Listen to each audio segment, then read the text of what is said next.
secretary is accused of flu scaremongering. The doctors' union says West Streeting is exploiting the public's fears. He calls the planned strike shameful. Meanwhile, some pharmacies say they're having to ration the flu jab.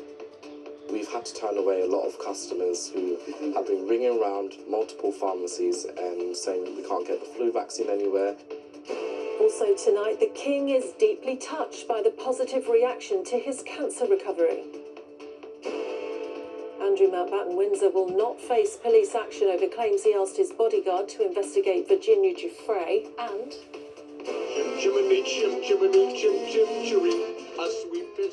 Dick Van Dyke turns 100, but says he's not done yet. It's not enough. 100 years is not enough. You want to live more, which I plan to.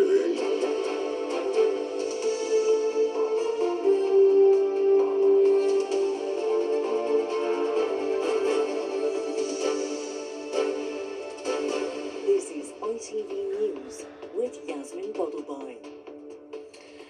Good evening. The Doctors' Union has accused the Health Secretary of scaremongering after he said a strike during the current flu outbreak could collapse the NHS. West Streeting fired back today, calling the expected disruption shameful. Resident doctors in England are being asked this weekend if their 5-day walkout should go ahead from Wednesday, with the number of people in hospital with flu at its highest in 5 years. Meanwhile, some pharmacies have told us they're having to ration the flu jab as people rush to get vaccinated. Ellie Pitt reports.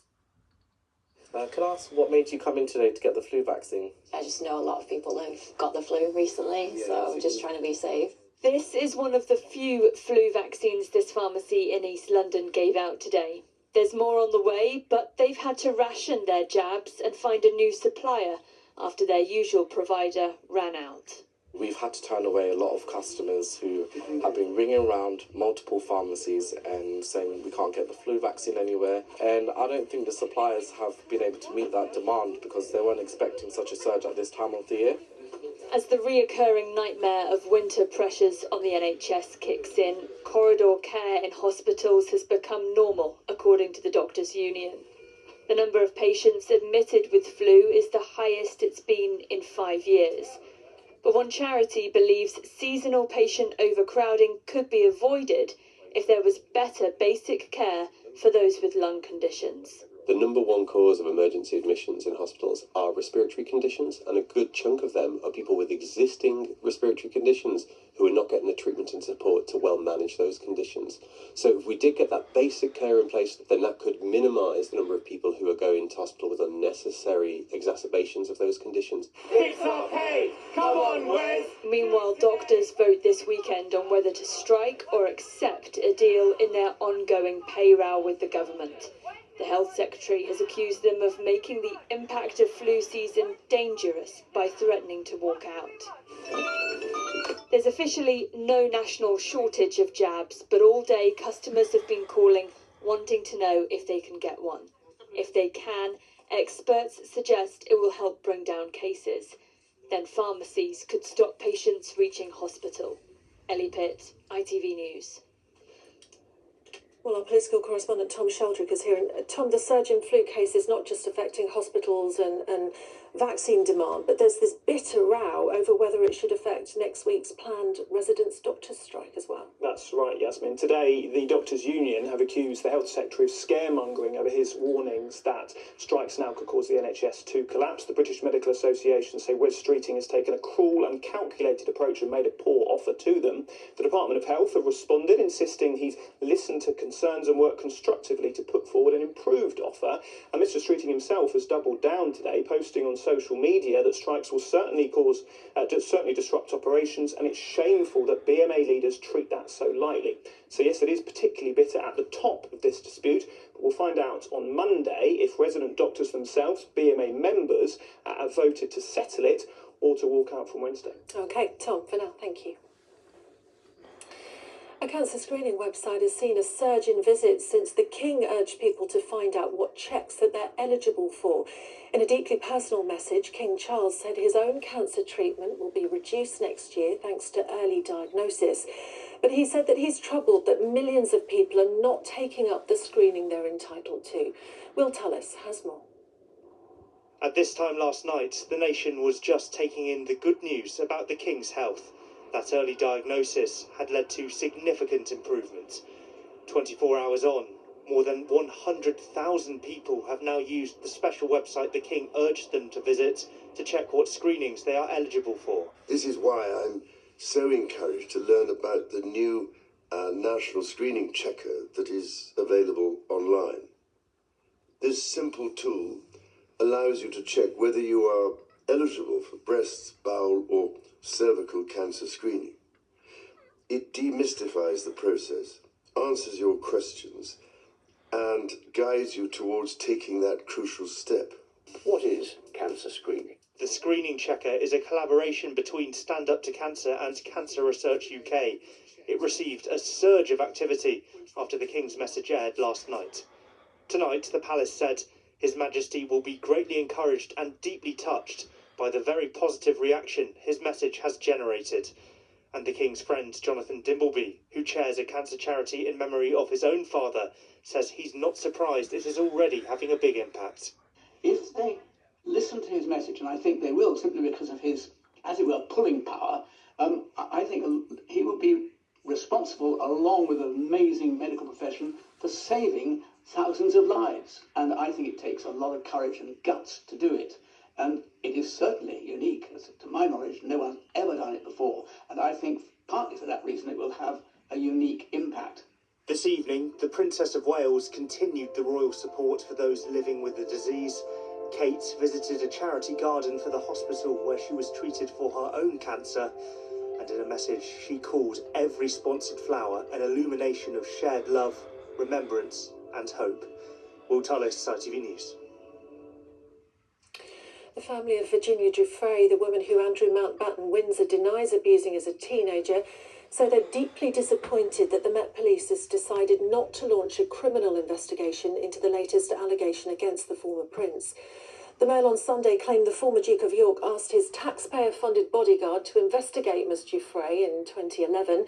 Scotland Yard says its assessment of the claim has not revealed any evidence of criminal acts or misconduct. The misery in Gaza has deepened after much of the strip was hit by winter storms and flooding. Bombed-out buildings already teetering on the edge are now collapsing, and makeshift tents are being washed away. The UN says 800,000 people are affected. Meanwhile, despite a ceasefire, bombs also continued to rain down, as Sejal Karia reports. Tonight, Israel released this footage of a drone strike on a car that it said targeted and killed a senior Hamas commander. On the ground, the wreckage where it's known at least 4 people were killed. Amidst the bombs, the misery from rain flooding many of Gaza's streets, running through neighbourhoods already shattered by war. Homes weakened by months of Israeli airstrikes are now giving way. In northern Gaza, rescue teams worked through the night, digging through unstable concrete soaked by rain. We've been trying to recover those that are trapped, this rescue worker said. 1 person has been killed, 5 are still missing. These were not homes fit to live in, but for many families, they were the only shelter left. In Khan Yunis in the south, families spent the night ankle deep in water. Tens of thousands are living in tents pitched on mud, sand, and now floodwater. We need tents, this woman pleaded. It's so unfair. Our clothes and our bedding are soaked. Please help us with shelter. For those who survived the bombs, it is now the weather that is breaking what remains. Sejal Karia, ITV News. Ukraine's President Volodymyr Zelensky says there is a significant opportunity for a peace deal with Russia ahead of talks in Berlin starting next week, which Sir Keir Starmer is expected to attend.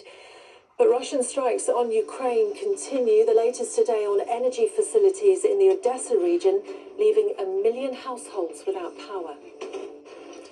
And 3 Americans, 2 servicemen and 1 civilian have been killed by an Islamic State gunman at a base in Syria. President Trump has promised retaliation. In the Premier League, Arsenal have gone 5 points clear at the top after a dramatic win over bottom club Wolves. Late in the game, Arsenal took the lead with an own goal from Wolves goalkeeper Sam Johnston. Then 2 goals in stoppage time. Wolves equalised and looked like putting a dent in the Gunners' title hopes. But in the nick of time, Arsenal won it with a second own goal of the night. Finally, the owner of the worst Cockney accent in the history of cinema celebrated his 100th birthday today. Dick Van Dyke, the American star of Mary Poppins and Chitty Chitty Bang Bang, danced his way to becoming a film legend despite his loose grasp of British pronunciation.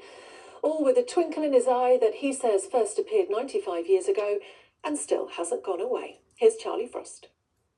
Chimney, chim, chiree. The charming chimney sweep with the questionable Cockney accent. Oh, it's a jolly all the night with Mary. It's this performance in the 1964 classic Mary Poppins that propelled Dick Van Dyke to international stardom.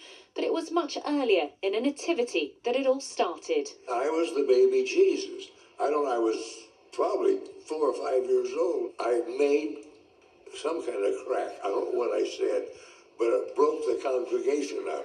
And I like the sound of that laughter. The Dick Van Dyke Show. And it's laughter that's enriched his long life, making sure that despite every trip on the Ottoman, he's still standing, today celebrating his 100th birthday, 75 of those years spent in show business. Put on a happy face. Winning a Tony Award for the Broadway version of Bye Bye Birdie, he went on to win the hearts of audiences as the madcap dad in family favourite Chitty Chitty Bang Bang. Chitty Chitty Bang Bang, we love you. Now a centenarian, he hasn't lost his signature boyish energy, starring in a Coldplay video just last year. The funniest thing is, 100 years is not enough. You want to live more, which I plan to, incidentally. A sweet pitch as lucky can be. Dick Van Dyke feels 100 years young, and for that, he's lucky as lucky can be. Charlie Frost, ITV News. Still making us all smile. That's it from us. The weather forecast is next, but from all of us here on the Weekend News team, thanks for watching and chim chim chiree.